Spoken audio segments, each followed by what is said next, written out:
Bismillahirrahmanirrahim. Assalamualaikum warahmatullahi wabarakatuh. Saya Layusri, sedang di Masjid Tua Wawangi. Ini masjid memang punya cerita keunikan tersendiri. Menjadi masjid yang paling mula berdiri di Tanah Buton. Dikisahkan bahwa seorang ulama yang datang dari Timur Tengah, ulama yang kemudian tersohor sebagai yang membawa Islam masuk ke Buton, Syekh Abdul Wahid. Menurut narasi lisan kolektif orang-orang di Burangasi, di Sampolawa, dan di Wawangi sendiri, bahwa tidak begitu saja tempat ini dipilih untuk dibangun sebuah masjid. Diceritakan bahwa Syekh Abdul Wahid ketika menunaikan sholat di Batu Poaro, ada sebuah situs batu besar yang pipih dan menjadi tempat sembahyang beliau. Pada satu kesempatan malam, beliau tiba-tiba melihat cahaya yang turun dari langit dan mengenai tepat di tempat yang sekarang kemudian beliau membangun masjid ini. Jadi arsitek dari masjid ini adalah beliau sendiri dan dibuat dalam bentuknya yang sangat sederhana, berdinding bambu yang diikat oleh temali menjadi dinding dari masjid ini. Masjid inilah yang kemudian dikenal sebagai masjid yang paling awal berdiri di tanah Pulau Buton. Kita akan melihat bagian dalam dari masjid ini seperti apa. Karena menurut cerita orang-orang tua, ada satu bagian di dalam masjid ini yang menjadi tiang utama dari masjid ini. Tiang utama yang menjadi tempat sentrum dari seluruh ritual yang biasanya dilakukan di tempat ini. Kita akan melihat bagian dari dalamnya.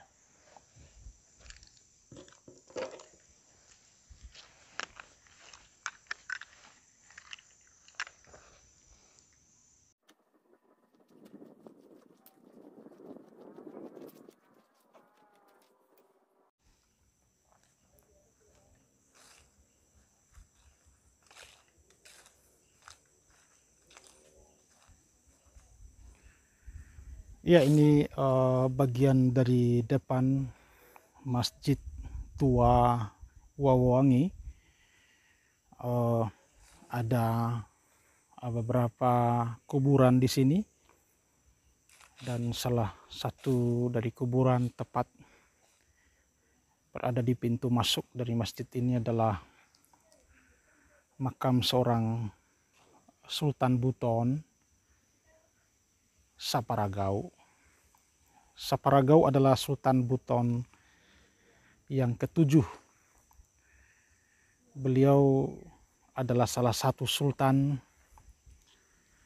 yang menaiki kekuasaan tidak dengan diputarkan payung. Jadi kebetulan beliau menjabat Sapati di masa Sultan ke-6 Labuke. Dan salah satu tugas Sapati adalah menyimpan pataka dan alat-alat kebesaran seorang sultan. Ini makam beliau.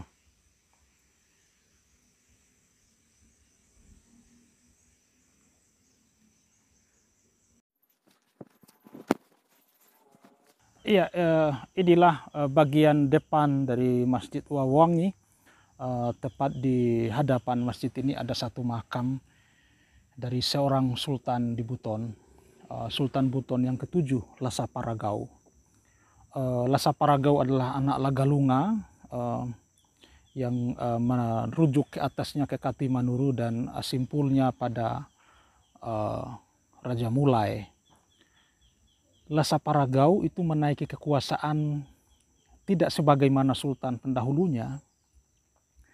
Situasi yang racau waktu itu memaksa beliau untuk menaiki kekuasaan tidak dengan sebagaimana lazimnya. Ketika Labuke menyelesaikan kekuasaannya dengan situasi yang tidak kondusif, terjadi kekisruhan di internal istana, di internal Sara. Lasaparagau yang waktu itu menjabat sebagai Sepati akhirnya sepenuhnya mengambil tanggung jawab untuk maju paling ke muka, karena seluruh pataka dan alat kebesaran sultan ada sama dia. Itu bagian dari tugasnya sebagai Sepati. Kelompok sekaumannya kemudian mendesak dan menekan beliau agar mengambil saja langsung kekuasaan itu, karena dikhawatirkan kalau tidak diambilnya maka orang dari luar terah mereka yang akan mengambilnya. Ya, kita coba akan memasuki masjid tua ini dan melihat bagaimana isi dalamannya. Ini pintu masuk dari masjid tua ini selalu ditutup tetapi tidak dikunci.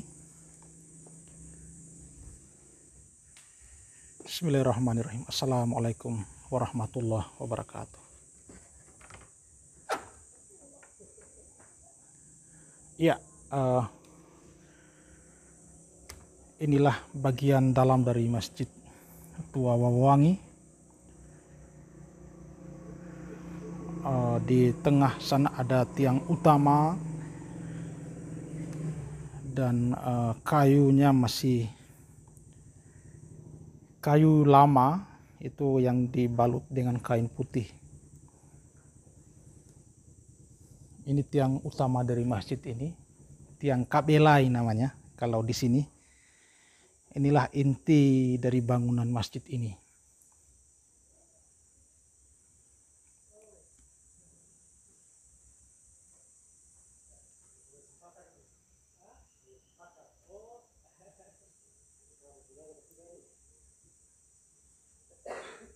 Ya, arsitekturnya sangat sederhana, sebagaimana ciri dari masjid-masjid tua di Nusantara.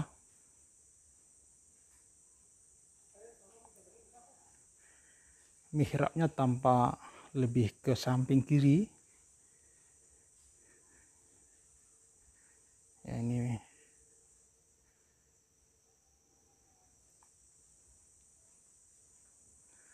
ya, jadi masjid ini dibangun oleh Syekh Abdul Wahid, ulama yang menyinggahi Buton di paruh pertama tahun 1500-an gitu ya.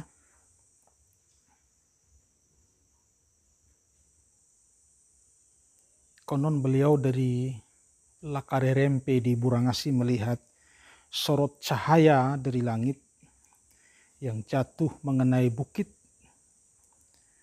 tepat di tempat ini.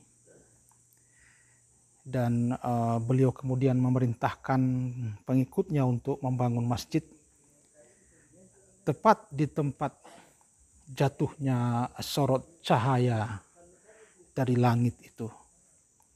Inilah Masjid Tua Wawangi.